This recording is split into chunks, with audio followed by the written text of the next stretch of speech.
আসসালামু আলাইকুম। আশা করি সবাই ভালো আছেন। আজ আমি আপনাদের দেখাবো কিভাবে করলা গাছের ডাল থেকে খুব সহজেই চারা তৈরি করা যায়।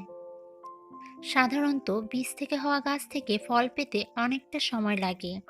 গাছগুলো বাউনিতে অনেকটা সময় বেয়ে ওঠার পর করলা ধরা শুরু করে। কিন্তু ডাল থেকে যে চারা তৈরি করা হয়, সেই চারাই শুরু থেকেই করলা ধরতে থাকে। আর এই করলা গাছের ডাল থেকে চারা তৈরি করা এতটাই সোজা যে আপনাদের মধ্যে যে কেউ এই চারা তৈরি করতে পারবেন। আর এই চারা ছাদ বাগানের টবে লাগিয়ে অল্প সময়ে অল্প মাটিতেই অনেক ফল পেতে পারেন। সো ভিউয়ার্স, তাহলে দেখা যাক কিভাবে করলা গাছের ডাল থেকে চারা তৈরি করা যায়। চারা তৈরি করার জন্য ভালো জাতের করলা গাছ থেকে ডাল সংগ্রহ করে নিতে হবে।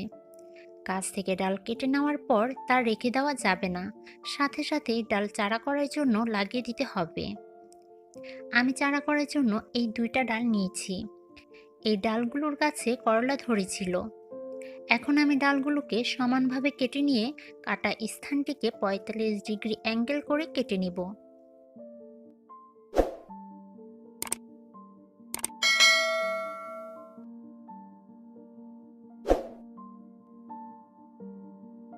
তারপর একটি অ্যালোভেরা পাতা নিয়ে 1 ইঞ্চি লম্বা রেখে কেটে নিতে হবে।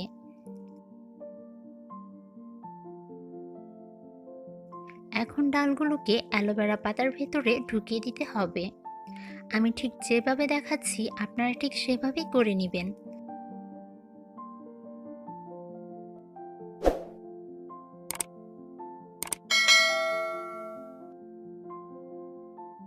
এবার ডাল দুটিকে লাগানোর পালা।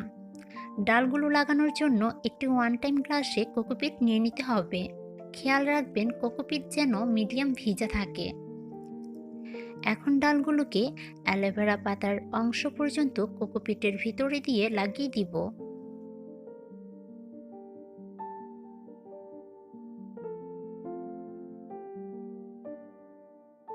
তারপর একটি ওয়ান টাইম গ্লাস দিয়ে ডালগুলোকে ঢেকে ভালোভাবে বেঁধে দিবেন, যেন ভিতরে বাতাস প্রবেশ না করতে পারে।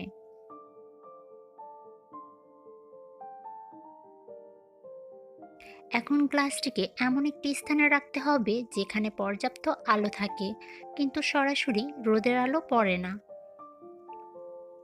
9 দিন পর আমার গ্লাসটির বাহির দিয়ে শিকড় দেখা যাচ্ছে, তাই আমি এটাকে এখন খুলে দেখব। দেখুন, আমার গাছগুলোর কত গ্রোথ হয়েছে। আমার দুইটা ডালি খুব সুন্দরভাবে বেড়ে উঠেছে। পাশাপাশি গ্লাসটির বাহির দিয়ে অনেক শিকড়ও দেখা যাচ্ছে।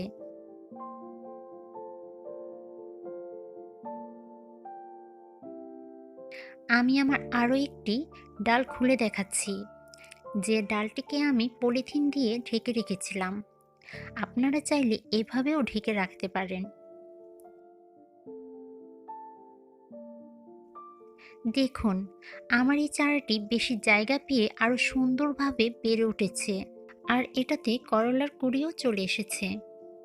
ডালগুলো চারায় পরিণত হওয়ার পর সবথেকে গুরুত্বপূর্ণ বিষয়টি হলো, যখন আপনি পলিব্যাগ থেকে চারাগুলো বের করবেন, ঠিক তখনই নর্মাল পানি দিয়ে ভালোভাবে গাছগুলোর উপর স্প্রে করে দিবেন। একদিনে 2 থেকে 3 বার। এবং চারাগুলোকে পুরো একদিন ছায়াযুক্ত ঠান্ডা স্থানে রাখবেন, নয়তো চারাগুলো এতদিন পর খোলা বাতাসের সংস্পর্শে আসার কারণে পাতা নিতিয়ে ঢলে পড়ে নষ্ট হয়ে যাবে। তাই চারাগুলোকে প্রথম একদিন 2 থেকে 3 বার নর্মাল পানি ভালোভাবে স্প্রে করে দিতে হবে, এবং 3 দিন পর চারাটিকে সরাসরি রোদে দিতে হবে। পাশাপাশি চারাটির মিডিয়া শুকিয়ে গেলে গোড়ায় পানি দিয়ে দিবেন। 5 দিন পর আমার এই চারাটিকে এখন আমি ছাদে লাগিয়ে দিব। তার আগে আমি আপনাদের দেখাবো ডালটিতে কেমন শিকড় হয়েছে।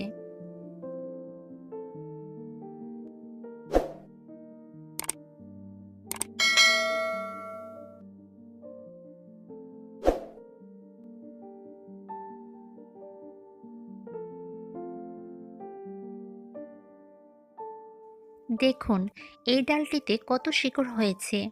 কোনো প্রকার রুট হরমোন ছাড়াই এত অল্প সময়ে ডালটিতে এত পরিমাণে শিকড় হয়েছে।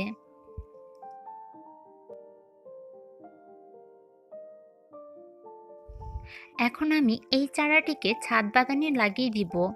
চারাটি লাগানোর পর গোড়ায় পানি দিয়ে দিতে হবে।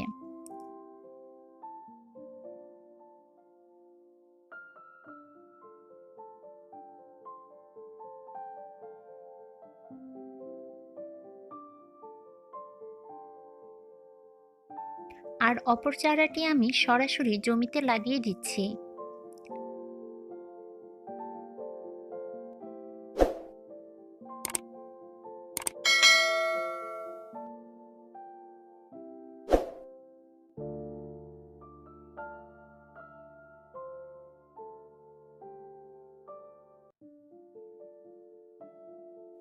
সো ভিউয়ার্স, আশা করি আমার এই ভিডিওটি আপনাদের উপকারে আসবে।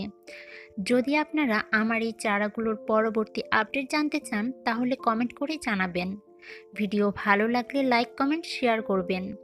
আর আমার এই চ্যানেলটিতে যদি আপনি নতুন হয়ে থাকেন তাহলে গাছ সংক্রান্ত নতুন নতুন ভিডিও পেতে চ্যানেলটিকে সাবস্ক্রাইব করে নোটিফিকেশন অন করে রাখুন। সবাই ভালো থাকবেন, সুস্থ থাকবেন। আজ এই পর্যন্তই। আল্লাহ হাফেজ।